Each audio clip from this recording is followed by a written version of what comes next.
ಪ್ರೀತಿಯ ವಿದ್ಯಾರ್ಥಿಗಳೇ, first ಬಿಕಮ್ನ business management ಈ ಸಬ್ಜೆಕ್ಟಲ್ಲಿ ಫಸ್ಟ್ ಯೂನಿಟಲ್ಲಿ ವಿಡಿಯೋ ಸೆಷನ್ 4 ನೀವು ನೋಡ್ತಾ ಇದ್ದೀರಾ. ಸೊ ಫಸ್ಟ್ ಚಾಪ್ಟರ್ ಯಾವುದು? Introduction to business management. ಅದರಲ್ಲಿ ಇವತ್ತು ನೀವು ಕಲಿಯುವಂಥ ಟಾಪಿಕ್ ಫಂಕ್ಷನ್ಸ್ ಆಫ್ ಮ್ಯಾನೇಜ್ಮೆಂಟ್, ವ್ಯವಹಾರ ನಿರ್ವಹಣೆಯ ಕಾರ್ಯಗಳು. ಸೊ ಏನೇನು ಕಲಿಬೇಕು? ಆಬ್ಜೆಕ್ಟಿವ್ ಆ್ಯಂಡ್ ಎಕ್ಸ್ಪೆಕ್ಟೆಡ್ ಔಟ್ಕಮ್ ತುಂಬ ಸಿಂಪಲ್ ಆಗಿದೆ. ಫಂಕ್ಷನ್ಸ್ ಆಫ್ ಮ್ಯಾನೇಜ್ಮೆಂಟ್, ನಿರ್ವಹಣೆಯ ಕಾರ್ಯಗಳನ್ನು ನೀವು ಪಾಠದ ಕೊನೆಯಲ್ಲಿ ಅರ್ಥ ಮಾಡ್ಕೊಂಡಿರಬೇಕು.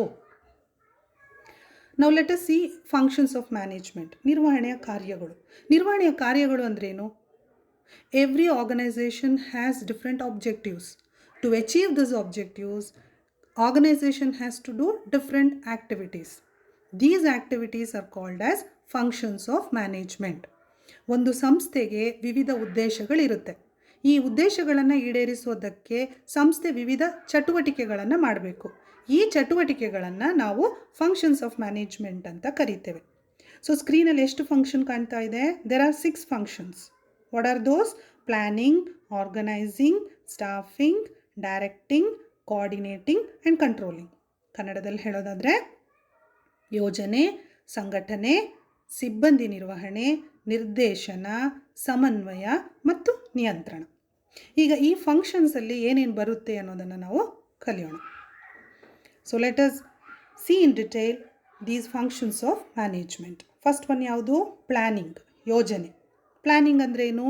It is an intellectual process of deciding in advance the work to be done in future. ಅಂದರೆ ಭವಿಷ್ಯದಲ್ಲಿ ಏನನ್ನು ಮಾಡಬೇಕು ಅನ್ನೋದನ್ನು ಪೂರ್ವ ನಿರ್ಧಾರ ಮಾಡುವ ಬೌದ್ಧಿಕ ಕ್ರಿಯೆಯನ್ನು ನಾವು ಯೋಜನೆ ಅಂತ ಕರಿತೇವೆ. So what should be done in future ಅನ್ನೋದನ್ನು ಇವಾಗ ಡಿಸೈಡ್ ಮಾಡೋದು. ಯಾವುದೆಲ್ಲ ಡಿಸೈಡ್ ಮಾಡಬೇಕಾಗುತ್ತೆ? What is to be done, how it is to be done, when it is to be done, where it is to be done and by whom it is to be done. ಅಂದರೆ ಏನನ್ನು ಮಾಡಬೇಕು, ಹೇಗೆ ಮಾಡಬೇಕು, ಯಾವಾಗ ಮಾಡಬೇಕು, ಎಲ್ಲಿ ಮಾಡಬೇಕು ಮತ್ತು ಯಾರು ಚಟುವಟಿಕೆಗಳನ್ನ ಮಾಡಬೇಕು ಅನ್ನೋದನ್ನು ಮೊದಲೇ ನಿರ್ಧಾರ ಮಾಡೋದಕ್ಕೆ ನಾವು ಯೋಜನೆ ಅಂತ ಹೇಳ್ತೇವೆ. ಹಾಗಾದರೆ ಮೊದಲೇ ನಿರ್ಧಾರ ಮಾಡೋದಂದರೆ ಅರ್ಥ ಏನಾಯಿತು? ಈಗ it is the primary function of management. That means ಇದು ನಿರ್ವಹಣೆಯ ಪ್ರಾಥಮಿಕ ಕಾರ್ಯ. ಎಲ್ಲ ಕೆಲಸಗಳನ್ನು, ಕಾರ್ಯಗಳನ್ನು ಮಾಡೋದಕ್ಕೆ ಮೊದಲು ಯೋಜನೆಯನ್ನು ಮಾಡಬೇಕು ಅಂತ ಆಯಿತು. ಈಗ ಪ್ಲ್ಯಾನಿಂಗಲ್ಲಿ ಏನೇನು ಸ್ಟೆಪ್ಸ್ ಬರುತ್ತೆ? What are the steps in planning?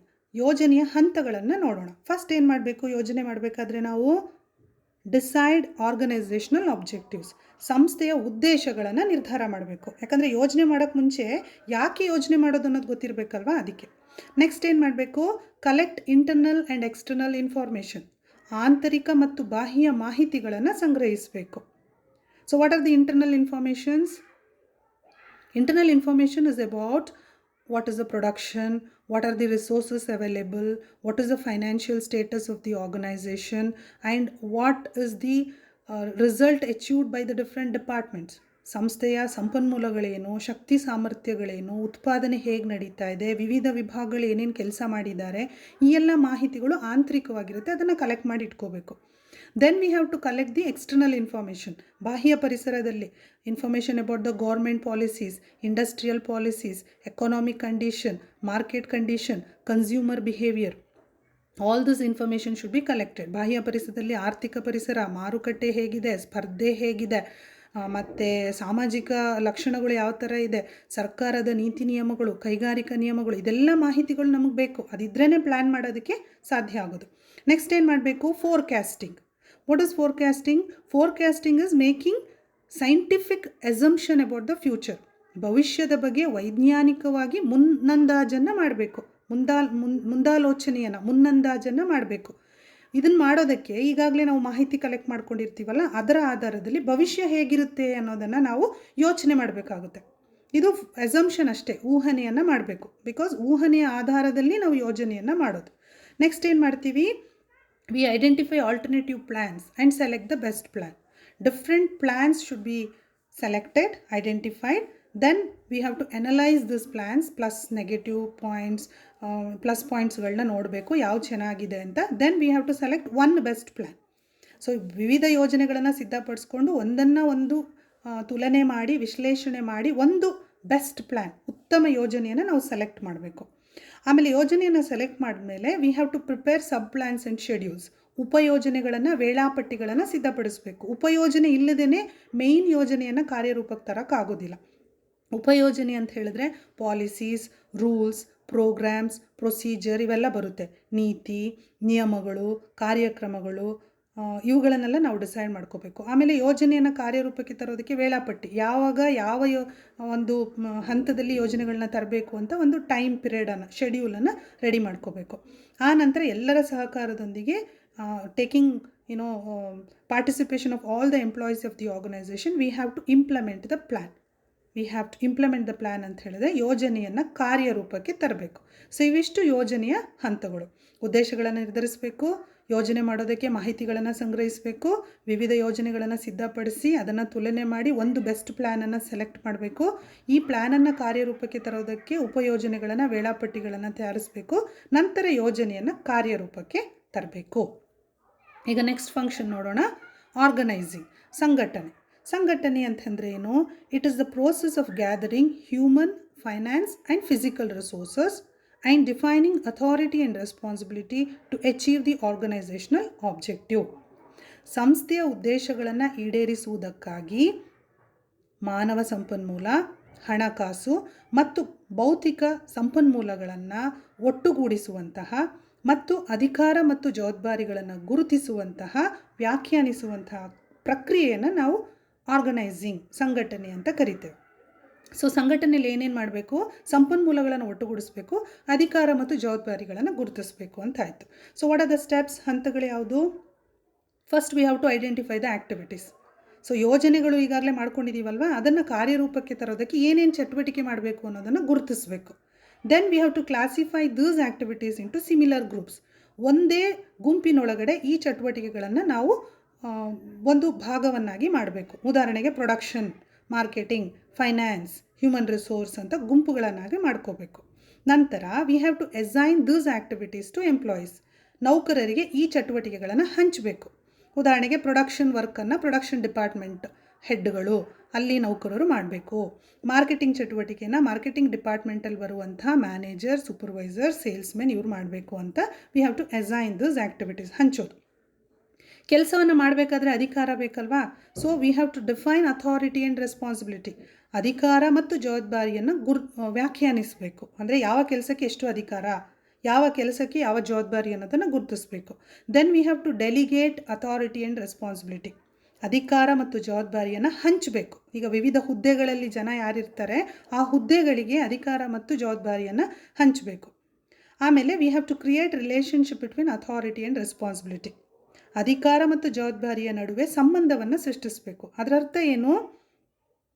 To whom we have given responsibility, to them we have to give authority also.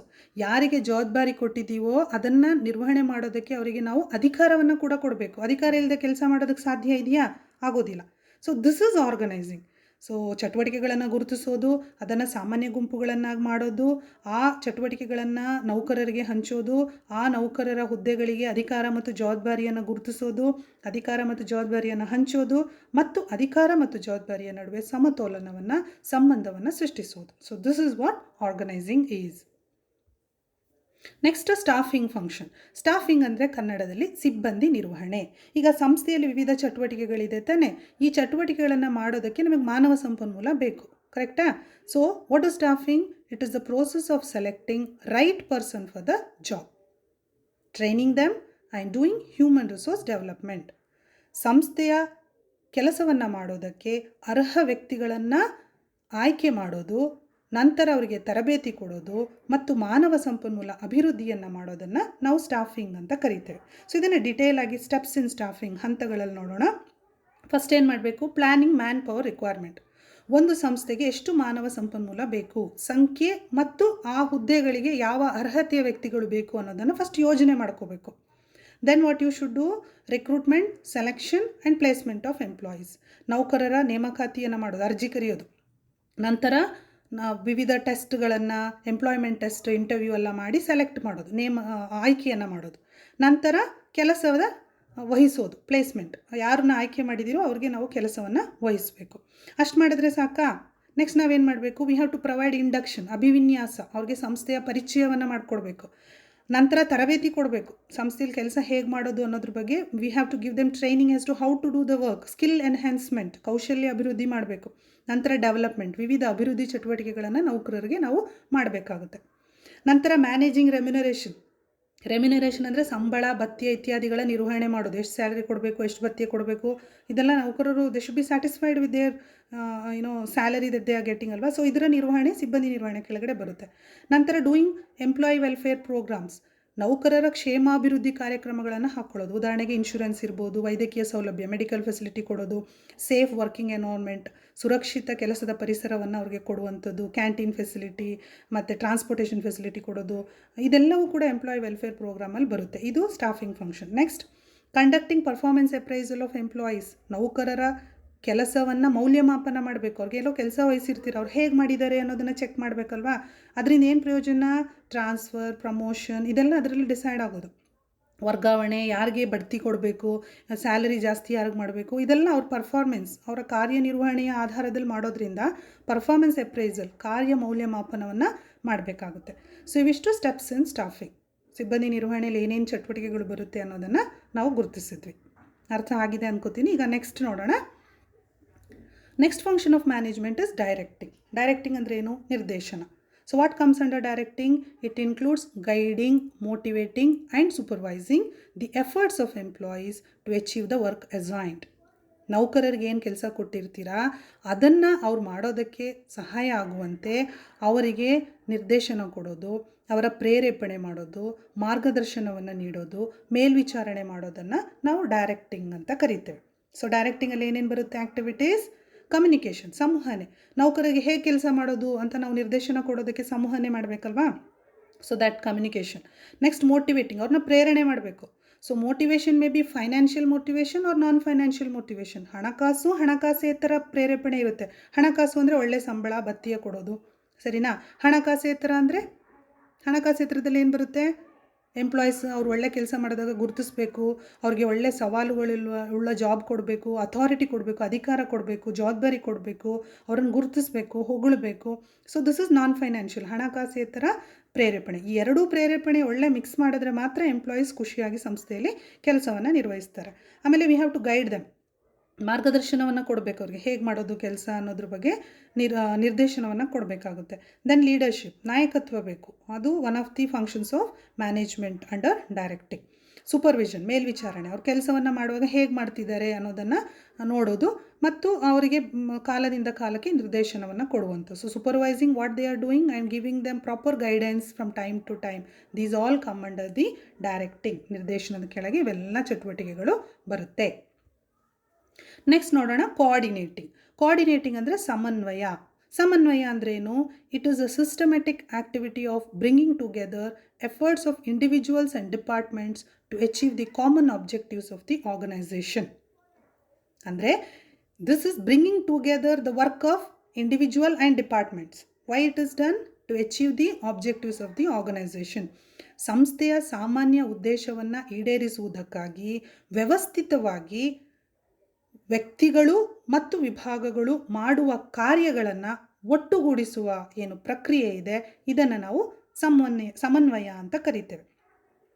So we have to bring together what work individual people are doing and what department is doing. ಈಗ ಸಂಸ್ಥೆಯಲ್ಲಿ ವ್ಯಕ್ತಿಗಳು, ವಿವಿಧ ವಿಭಾಗಗಳು ಕಾರ್ಯನಿರ್ವಹಿಸ್ತಾ ಇರ್ತಾರೆ. ಇವೆಲ್ಲವನ್ನು ಒಟ್ಟುಗೂಡಿಸಿದ್ರೆ ತಾನೇ ಸಂಸ್ಥೆಯ ಉದ್ದೇಶ ಈಡೇರಿಸೋಕ್ಕಾಗೋದು. ಸೊ ಬ್ರಿಂಗಿಂಗ್ ಟುಗೆದರ್, ಒಟ್ಟುಗೂಡಿಸೋ ಕೆಲಸನ ನಾವು ಸಮನ್ವಯ ಅಂತ ಕರಿತೇವೆ. ಸೊ ಅದನ್ನು ಇಲ್ಲಿ ಡೀಟೇಲಾಗಿ ಕೊಟ್ಟಿದ್ದೀನಿ. So what is coordination? Bringing together work done by individuals and departments of the organisation. ಸಂಸ್ಥೆಯಲ್ಲಿ ವ್ಯಕ್ತಿಗಳು ಮತ್ತು ವಿವಿಧ ವಿಭಾಗಗಳು, ಪ್ರೊಡಕ್ಷನ್, ಮಾರ್ಕೆಟಿಂಗ್, ಫೈನಾನ್ಸ್, ಈ ಥರ ವಿಭಾಗಗಳು ಮಾಡುವ ಚಟುವಟಿಕೆಗಳನ್ನು ಒಟ್ಟುಗೂಡಿಸೋದು. What is the intention? ಉದ್ದೇಶ ಏನು? To achieve the over all objectives of the organisation. ಈಗ ವ್ಯಕ್ತಿಗಳು ವೈಯಕ್ತಿಕವಾಗಿ ಏನೋ ಮಾಡ್ತಾ ಇರ್ತಾರೆ, ವಿಭಾಗಗಳು ಅವ್ರ ವಿಭಾಗಕ್ಕೆ ಮಾಡ್ತಾ ಇರ್ತಾರೆ. ಆದರೆ ಇವೆಲ್ಲವನ್ನು ಒಟ್ಟುಗೂಡಿಸಿದ್ರೆ ಮಾತ್ರ ಸಂಸ್ಥೆಯ ಉದ್ದೇಶಗಳನ್ನು ಈಡೇರಿಸೋದು ಸಾಧ್ಯ ಆಗುತ್ತೆ. Next, accept opinion and suggestion of employees. ಸಂಸ್ಥೆಯ ನೌಕರರು ನೀಡುವಂಥ ಅಭಿಪ್ರಾಯ ಮತ್ತು ಸಲಹೆಗಳನ್ನು ಒಪ್ಕೊಳ್ಬೇಕು. ಸೊ ಅದು ಕೂಡ ಕೋಆರ್ಡಿನೇಟಿಂಗ್ ಕೆಳಗಡೆ ಬರುತ್ತೆ. ಇದರಿಂದ ಏನಾಗುತ್ತೆ? It brings unity and cooperation. ಸಂಸ್ಥೆಯಲ್ಲಿ ಏಕತೆ ಮತ್ತು ಸಹಕಾರ ಮನೋಭಾವನೆಯನ್ನು ಸಮನ್ವಯ ಸೃಷ್ಟಿಸುತ್ತೆ. ಸೊ ಸಂಸ್ಥೆಯಲ್ಲಿ ವಿಭಾಗಗಳು ಅವ್ರ ಪಾಡಿ ಕೆಲಸ ಮಾಡ್ತಾ ಇದ್ದರೆ, ವ್ಯಕ್ತಿಗಳು ಅವ್ರ ಪಾಡಿ ಕೆಲಸ ಮಾಡ್ತಾ ಇದ್ದರೆ ಸಂಸ್ಥೆಯ ಉದ್ದೇಶ ಈಡೇರಿಸೋದಕ್ಕೆ ಸಾಧ್ಯ ಆಗೋದಿಲ್ಲ. ಇವೆಲ್ಲನೂ ನಾವು ಒಟ್ಟುಗೂಡಿಸ್ಬೇಕು. ಆ ಒಟ್ಟುಗೂಡಿಸುವ ಚಟುವಟಿಕೆ ಏನಿದೆ ಅದನ್ನು ನಾವು ಕೋಆರ್ಡಿನೇಟಿಂಗ್ ಮತ್ತು ಸಮನ್ವಯ ಅಂತ ಕರಿತೇವೆ. So this is one of the functions of management. Next last functions of ಮ್ಯಾನೇಜ್ಮೆಂಟಲ್ಲಿ ಕಂಟ್ರೋಲಿಂಗ್ ಅಂದರೆ ಏನು? ನಿಯಂತ್ರಣ. So what is controlling? It is a process of ensuring that activities are carried on according to the predetermined plan and taking corrective actions for deviation from standards. Simple ಆಗಿ ಹೇಳೋದಾದರೆ controlling is checking whether activities are going on according to the plan. If it is not according to the plan, we have to take corrective actions and set right. ಅಂದರೆ ನಿಯಂತ್ರಣ ಅಂದರೆ ಸಂಸ್ಥೆಯ ವಿವಿಧ ಚಟುವಟಿಕೆಗಳು ಮೊದಲೇ ನಿರ್ಧಾರ ಆಗಿರುವ ಯೋಜನೆಯ ರೂಪದಲ್ಲಿ ನಡೀತಾ ಇದೆಯಾ ಇಲ್ವಾ ಅನ್ನೋದನ್ನು ಚೆಕ್ ಮಾಡೋದು, ಪರಿಶೀಲಿಸೋದು. ಸರಿಯಾಗಿ ನಡೆಯದೇ ಇದ್ದರೆ ಸೂಕ್ತ ಕ್ರಮವನ್ನು ಕೈಗೊಳ್ಳೋದು. ಇದನ್ನು ನಾವು ಕಂಟ್ರೋಲ್ ಅಂತ ಹೇಳ್ತೇವೆ. ಕಂಟ್ರೋಲ್ ಅಂದರೆ ಬರೀ ಹ್ಯೂಮನ್ ರಿಸೋರ್ಸ್ ಕಂಟ್ರೋಲ್ ಅಲ್ಲ, ಮಾನವ ಸಂಪನ್ಮೂಲ ನೌಕರರನ್ನು ಕಂಟ್ರೋಲ್ ಮಾಡೋದು ಮಾತ್ರ ಅಲ್ಲ, ಚಟುವಟಿಕೆಗಳನ್ನು ಕಂಟ್ರೋಲ್ ಮಾಡೋದು ಇಂಪಾರ್ಟೆಂಟ್. ಈಗ ಪ್ಲ್ಯಾನ್ ಮಾಡಿದ್ರಷ್ಟೇ ಸಾಲದು ಅಲ್ವಾ? ಎಷ್ಟೊಂದು ಸರಿ ಪ್ಲ್ಯಾನ್ ಮಾಡಿರ್ತೀವಿ, ಅದು ಸಕ್ಸಸ್ ಆಗೋದೇ ಇಲ್ಲ. ಯಾಕಂದರೆ ಪ್ಲ್ಯಾನ್ ಎಲ್ಲೋ ಇರುತ್ತೆ, ಅದು ನಡೀತಾ ಇರೋದು ಇನ್ಯಾವುದೋ ರೂಪದಲ್ಲಿ ಹೋಗ್ತಾ ಇರುತ್ತೆ. So plan and control should match. Plan ಏನು ಮಾಡಿದ್ದೀವಿ ಅದ್ರ ಪ್ರಕಾರ ಎಲ್ಲವೂ ನಡಿಬೇಕು. ಹಾಗಿದ್ರೆ ಮಾತ್ರ ಕೆಲಸ ನಡೆಯೋದು. ಸೊ ಅದನ್ನು ಮಾಡುವ ಕಾರ್ಯವನ್ನು ಕಂಟ್ರೋಲಿಂಗ್ ಮಾಡುತ್ತೆ. ಅಂದರೆ ಪ್ಲ್ಯಾನ್ ಪ್ರಕಾರ ಎಲ್ಲ ನಡೀತಿರುವಾಗ ನೋಡ್ಕೊಳ್ಳುತ್ತೆ. So what are the steps in controlling? ಏನೇನು ಹಂತಗಳು ಬರುತ್ತೆ ನಿಯಂತ್ರಣದಲ್ಲಿ? First, setting performance standard. ಅಂದರೆ ಯೋಜನೆಗಳು, ಒಂದು ಶಿಷ್ಟತೆ, ಒಂದು ಪೂರ್ವ ನಿರ್ಧಾರಿತ ಗುರಿಗಳನ್ನು ಸಿದ್ಧಪಡಿಸಬೇಕು. Next, measuring actual performance. ಏನು ಕೆಲಸಗಳು ನಡೆದಿದೆ ಅದನ್ನು ಪರಿಶೀಲನೆ ಮಾಡೋದು, ಅಳತೆ ಮಾಡೋದು. Then compare actual performance with the standard. ನಿಜವಾಗ್ಲೂ ಏನು ಕೆಲಸ ನಡೆದಿದೆಯೋ ಅದನ್ನು ನಾವು ಮೊದಲೇ ನಿರ್ಧಾರ ಮಾಡಿರುವಂಥ ಗುರಿ ಮತ್ತು ಯೋಜನೆಯೊಂದಿಗೆ ತುಲನೆ ಮಾಡಿ ನೋಡಬೇಕು. ಇದರಿಂದ ಏನು ಪ್ರಯೋಜನ? ನಮ್ಮ ಕಾರ್ಯಗಳು, ಮಾಡಿರುವ ಚಟುವಟಿಕೆಗಳು ಯೋಜನೆ ಪ್ರಕಾರ ಆಗದೇ ಇದ್ದರೆ ಸರಿಪಡಿಸೋದಕ್ಕೆ ಸಾಧ್ಯ ಆಗುತ್ತೆ. So it helps to take corrective action if performance done is not according to the fixed plan or standard. So ನಿಯಂತ್ರಣ ಅಂದರೆ ಸಂಸ್ಥೆ ಎಲ್ಲ ಯೋಜನೆಗಳು, ಚಟುವಟಿಕೆಗಳು ನಾವು ಅಂದ್ಕೊಂಡಾಗೆ ನಡೀತಾ ಇರುವ ಹಾಗೆ ನೋಡ್ಕೊಳ್ಳೋದು ಅಂತ ಆಯಿತು. ಸೊ ಇವಿಷ್ಟು functions of management. So you have learned 6 functions of management. So what are the functions of management? ನಿರ್ವಹಣೆಯ ಕಾರ್ಯಗಳು ಯಾವುದು? ಅದರ ಕೆಳಗಡೆ ಯಾವ ಪರಿಭಾವನೆ, ಕಾನ್ಸೆಪ್ಟ್ ಅರ್ಥ ಮಾಡ್ಕೊಂಡಿರಬೇಕು? Planning, organising, staffing, directing, coordinating and controlling. So ನಿಮಗೆ ನಾನು ಪಾಠದ ಆರಂಭದಲ್ಲಿ ಮ್ಯಾನೇಜ್ಮೆಂಟ್ ಅಂದರೆ ಏನು ಅಂತ ಹೇಳುವಾಗ it is a process of planning, organising, staffing, directing, coordinating and controlling ಅಂತ ಹೇಳಿದೆ.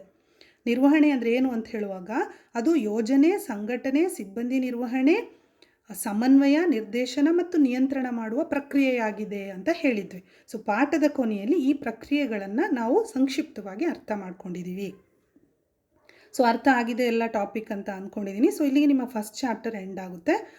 Do the revision. ಇದನ್ನು ಅರ್ಥ ಮಾಡಿಕೊಂಡು ಇನ್ನೊಂದು ಸಾರಿ ವಿಡಿಯೋವನ್ನು ನೋಡಿ, ಸ್ಟಡಿ ಮೆಟೀರಿಯಲ್ ಏನು ಕೊಟ್ಟಿದ್ದೀನಿ ಅದೆಲ್ಲವನ್ನು ಇನ್ನೊಂದು ಸಾರಿ ಓದ್ಕೊಳ್ಳಿ. Thank you.